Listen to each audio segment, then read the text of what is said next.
오늘 말씀에는 그 두 가지 부류의 제사장들이 나오는데요. 이 두 부류는 하나님께 드려지는 제사, 거룩한 제사를 섬기는데 합당하지 못한 사람들입니다. 첫 번째는 이제 신체적인 결함, 몸에 흠이 있다고 표현이 됐는데 신체적인 결함이 있는 제사장이고요. 두 번째는 부정한 제사장입니다. 이 말씀을 보면서 좀 마음이 이렇게 불편해 하시는 분들도 있을 수도 있어요. 예를 들자면 이제 부정한 자의 경우는 하나님께서 하지 말라라고 했던 일들을 했기 때문에 그런 일을 통해서 부정해진 것이고, 또 다시 정결하게 될 때까지는 하나님 앞에 나가지 못하는 것은 어쩌면은 이렇게 일리가 있는 말이라고 생각할 수도 있습니다. 그런데 몸에 흠이 있고 장애가 있는 아니면 저같이 이렇게 아토피가 있는 사람들이라든가 이런 사람들이 제사장으로 섬길 수 없다라고 하는데, 과연 그것을 우리가 어떻게 받아들여야 되는지 궁금하셨던 분들이 있을 수도 있고, 그게 마음이 또 어려우신 분들이 있을 수도 있어요. 일단 이제 그거는 이제 오해이고요. 그 오해를 넘어서 우리가 그 안에 발견되는 영적 진리를 우리가 발견해야 됩니다.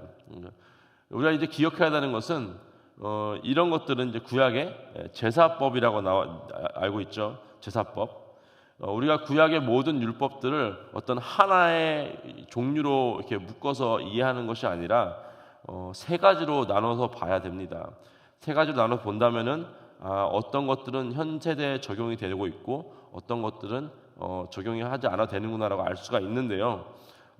세 가지 중에 첫 번째는 뭐냐면은 moral law라고 합니다. moral law, 그러니까 도덕적인 법이에요. 도덕법. 하나님의 어떤 기준에 따른 옳고 그름, 도덕적인 옳고 그름을 다룬 법입니다. 일단 이제 10계명을 위주로 이스라엘에게 주어졌죠.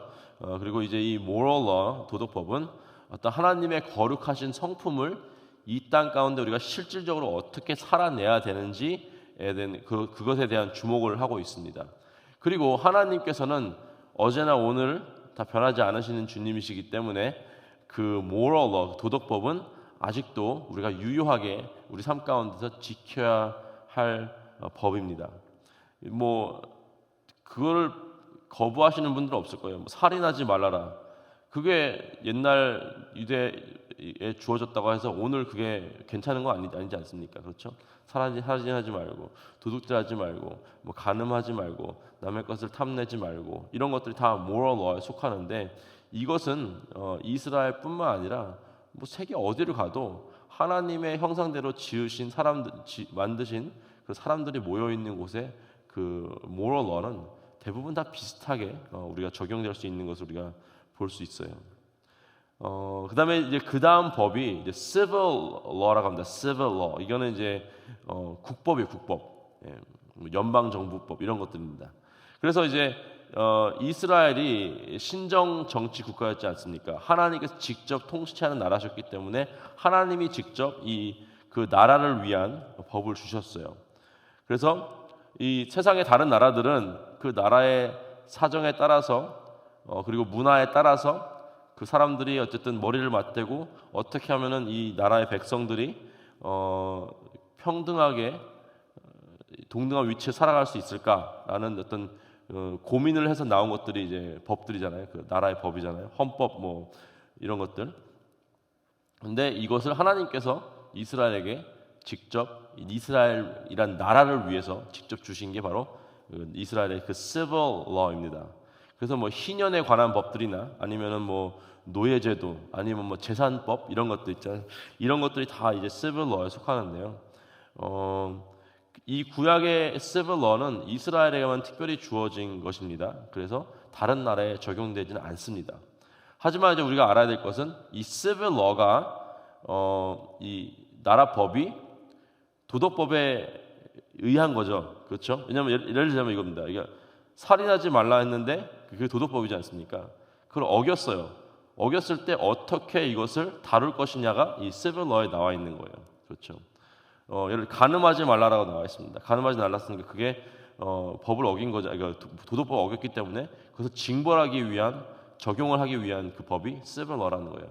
그래서 지금 현재 우리 미국에는 간음은 나쁜 거라고 도덕적으로 알고 있지만 그것을 징벌하는 제도는 없지 않습니까?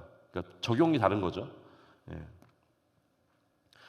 그렇습니다. 그래서 어떤 이게 시빌러랑 모럴러가 연결이 되어 있긴 하지만 그것을 적용하는 그 방법은 하나님께서 이스라엘에게 특별히 주신 그 법안에 속한 거지 그것이 다 전 세계에 적용되는 건 아니죠. 다른 나라들은 하나님께서 직접 통치하는 신정 국기가 아니기 때문에 그렇습니다. 세 번째가 이제 ceremonial law라고, 그러니까 정결법과 제사법인데요. 이 모든 것은 이제 ceremonial law, 이 정결법과 제사법은요, 예수님을 다 표상하고 있습니다. 그래서 제사장, 그 제사를 드리는 제사장의 모습도, 옷 입는 것도 그렇고 그 제사장이 해야 되는 것들, 그런 것들과 또 드려지는 번제물, 아니면 그 성막 안에 있는 물건들, 다 모든 것들이 그러니까 예수님의 어떠한 성품을 나타내고 있는 것입니다. 아니면 예수님께서 앞으로 하실 일들을 나타내고 있는 것이죠. 그래서 예수님께서 실질적으로 이 땅 가운데 오셨을 때 그 제사법, 그 세레모니얼 러가 완성이 된 거예요. 이거는 한마디로 그러니까 영화 그 예고편 있지 않습니까? 영화가 하나가 개봉하기 전에 예고편이 막 나와가지고 이런 영화구나라고 알 수 있듯이 예수님이 이제 메인 이벤트인데 그 예수님이 오시기 전에 이런 제사법과 정결법을 통해서 이런 분이 우리의 메시아구나라고 이렇게 이해할 수 있도록 이렇게 예고편을 보여준 거예요. 그게 세레모니얼 러고 예수님께서 오셔가지고 다 완성을 해주셨기 때문에 이 폐지된 법이 바로 제사법, 정결법입니다. 그래서 우리가 더 이상 단위 올라가지고 양 잡고 서 잡고 안 그러지 않습니까? 그럴 필요가 없는 거죠. 일단 그래서 오늘 제사장, 길게 말씀을 드렸는데 레위기를 계속 우리가 보고 있으니까 이런 거는 이제 알고 가야 될 것 같아서 말씀드리는 거고요. 오늘 나오는 이제 제사장에 관한 이야기도 다 당연히 이미 폐지된 제사법에 관한 내용인데요. 그러면 우리가 거기서 뭘 배울 수 있느냐? 오늘 일단 말씀부터 보겠습니다. 오늘 말씀에 보면은 이제 제사장의 겉모습에 대해서 언급을 하시죠. 육체에 흠 있는 자는 백성을 대표해서 하나님께 나오지 못한다라고 하십니다. 맹인이나 다리 저는 자나 그래서 이제 코가 불완전하다고 이제 한국어 번역이 나와 있는데 그게 아니라 얼굴 전체를 얘기하고 있어요. 그래서 눈, 코, 입이 약간 다치거나 아니면 기형적으로 태어나거나 이런 것들을 말하고 있고요. 또 지체가 더한다는 말은 이제 팔다리가 이제 기형적으로 하나가 길다든가 이런 말입니다. 발과 손에 부상이 있거나 등이 굽었거나 키가 작거나 눈병이 있거나 피부병이 있거나 이런 식으로 신체 결함이 있는 사람들이 하나님께 제사장으로서 백성을 대표해서 제사를 드리지 못한다라고 나와 있죠. 그러면 이제 이 말씀을 가지고 하나님께서 신체 결함이 있는 사람들은 싫어하신다, 차별하신다 이렇게 생각하는 것이 아니라 이 구약의 모든 그 ceremonial law, 그러니까 제사법과 정결법은 제가 아까 말씀드렸듯이 예수님의 신성과 거룩함과 온전함과 죄 없으심, 완벽하심을 가리키고 있는데, 그리고 예수님께서 이 땅 가운데 오셔서 이것을 완성시켰다는 사실을 깨달았다면은 이것이 어떤 신체 결함 있는 사람의 차별이 아니라 그만큼 하나님께서 자기에게 나오는 사람들에 대한 사람들의 거룩함과 온전함을 요구하신다는 거예요. 하나님이 얼마나 거룩하신지를 나타내는 것이고 하나님께 나아가려면 얼마나 거룩해야지만 하나님께 나아갈 수 있다는 것을 우리에게 잘 알려주는 부분입니다. 그렇기 때문에 온전하시고 완벽하신 예수님은 절대로 구원의 어떤 하나의 옵션이 되는 것이 아니라 유일한 구원자시라는 거예요. 예수님 외에는 하나님께 나아갈 수 절대 없다는 것입니다. 인간의 노력과 선행으로 구원을 얻는다라고 믿는 것은 아직까지 하나님의 그 기준이 얼마나 거룩하시고 그 기준이 얼마나 높으신지 모른다는 거예요. 제가 그 메리지 카운슬링을 몇 번 했는데 제가 이제 4월 달에 이제 결혼을 주례를 선 이 커플이 남자는 부모님 따라서 어렸을 때 교회 나갔다가 이제 교회를 떠난 친구고 제가 개인적으로 아는 친구고요. 또 신부는 이제 캐톨릭이에요. 어렸을 때부터 캐톨릭 자라가지고 제가 이제 복음을 한 여러 번 전했어요. 예수를 믿어야 되니까. 근데 그 자매가 저한테 제가 어떻게 하면 구원을 얻느냐 했더니 선한 일을 많이 해야지만 구원을 얻는다. 카톨릭에서 그렇게 믿지 않습니까? 선한 일을 많이 해야지만. 그 말은 예수님이 아니고 선행으로 구원받는다는 것은 아직까지도 하나님이 얼마나 거룩하신지 모르는 그 정도 수준을 보는 거예요. 인간이 다다를 수 있는 어떤 그 위치에 계신 분이라고 착각을 하고 있는 것입니다. 하나님의 기준이 얼마나 높았으면은 당신의 독생자 예수를 아들을 십자가의 죽음으로만이 유일한 길이라고 하셨겠습니까? 두 번째는요, 부정한 자입니다. 부정한 자는요, 대부분 이제 하나님께서 금하신 일을 했기 때문에 그 죄로 인해서 몸이 부정해진 건데요. 뭐 시체를 만지거나 하나님께서 부정하다라고 하신 벌레를 만지거나 뭐 본인이 직접 kosher way로 잡은 짐승이 아니라 그냥 막 찢겨 죽임 당한 짐승을 이렇게 만지고 먹고 이런 것들로 인해서 스스로 더럽힌다라고 나와 있죠. 이것도 마찬가지입니다. 하나님께서 얼마나 거룩하시면은 그냥 그 주검이나 시체에 몸이 닿는 것만으로도 아니면 이 어떠한 벌레를 만지는 것만으로도 몸이 부정해지겠습니까? 근데 하나님께서 그렇다는 거예요.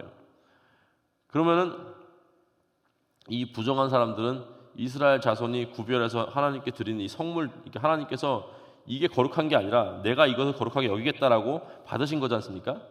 네. 그러면 그것까지 가까이 하면 죽게 된다라는 것입니다. 하나님께서 너희가 죽을 것이다 라고 말씀하시는 게 아니라 뉘앙스가 달라요. 9절 읽어보실까요?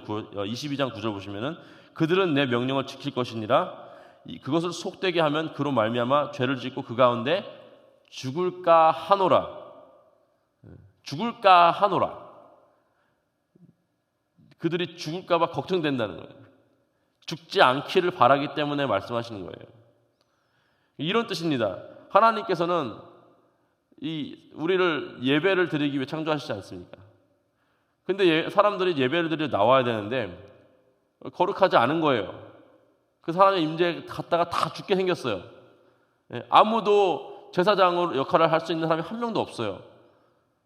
그래서 적어도 그러면은 너희들이 믿음으로 이런 것들을 지키면은 내가 너희를 거룩하다라고 쳐줄게. 이렇게 말씀하시는 겁니다. 이 믿음으로 거룩해진다?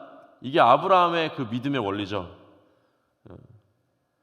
하나님께 사랑하는 백성인데 하나님께서 원하시는 예배를 드리려 나오다가 다 죽어버리면 그게 무슨 소용이 있겠습니까?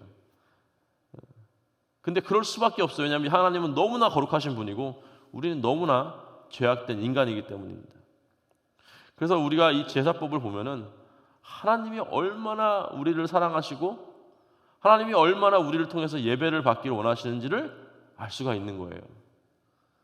그리고 예수 그리스도께서 이미 이 ceremonial law, 그 정결법, 제사법을 다 완성시키셨기 때문에 우리는 이러한 절차를 통해서 하나님께 거룩해져 나가는 것이 아니라 이 믿음의 원리, 예수 그리스도를 믿는 믿음으로 의롭다 칭을 받아가지고 주님께 나아가는 것입니다. 오늘 이 새벽에 예배당에 나와서 예배를 드릴 수 있는 것도 우리가 주일과 금요일날 주 앞에 나와서 예배를 드릴 수 있는 것도 아니면 우리가 성경을 딱 펴고 말씀을 읽을 때 주의 음성을 들을 수 있는 것도 아니면은 우리가 이 새벽이나 언제든지 아버지 하면서 기도하며 나갈 수 있는 그 모든 것이 바로 예수님께서 그것을 가능하게 하셨기 때문입니다. 그래서 오늘 말씀을 통해서 우리가 하나님 마음을 좀 헤아려 보았으면 좋겠습니다. 얼마나 우리를 사랑하셨으면은 그 죄악을 뚫고 주님께서 예배 자리에 나오기를 원하셨겠습니까? 얼마나 우리와 1대1로 대면하고 싶으셨으면은 얼마나 구약 시대 답답하셨겠어요. 만날 수 있는 사람은 모세밖에 없어요. 나머지는 다 나온 죽게 생겼어요. 얼마나 하나님께서 그 모세와 1대1 만남을 여러분과 개인적으로 하시고 싶으셨으면은 예수님을 보내셨겠습니까? 인간의 힘으로는 절대로 거룩해질 수 없습니다. 그래서 자신의 독생자인 예수님을 십자가에 죽게 하심으로 그 죄를 대속하게 하셔가지고 그 믿음으로 말미암아 거룩한 예배의 자리에 그 은혜의 보좌 앞에 담대히 나아갈 수 있는 것입니다. 오늘 하루 우리를 거룩하게 하시고 주님 보좌 앞에 나올 수 있게 해주신 주님의 그 사랑을 깊이 묵상하며 감사함으로 나가는 시간 되기를 주님의 이름으로 축복하고 기도합니다. 함께 기도하시겠습니다. 하나님 감사합니다. 우리는 주 앞에 나가기에는 거룩하지 못하고 하나님의 그 기준에 한참 미치지 못하는 그런 죄인임을 고백합니다. 그러면서도 우리를 얼마나 사랑하셨기에 우리를 거룩하게 하시려고 예수 그리스도를 보내셨는지 오늘 다시 한번 이 자리에서 감사 찬양을 드리기 원합니다. 하나님, 우리가 우리 삶의 목적이 거룩해지기로 노력하는 것을 떠나서 넘어서서 예수님을 더욱더 신뢰하고 예수님을 믿기 때문에 거룩해진다는 사실을 우리가 깨닫게 하여 주시옵소서. 그리고 그런 거룩한 하나님의 성품이 우리 삶 가운데 이렇게 나올 수 있도록 하나님 도와주시옵소서. 감사드리며 우리 주 예수 그리스도의 이름으로 기도했습니다. 아멘.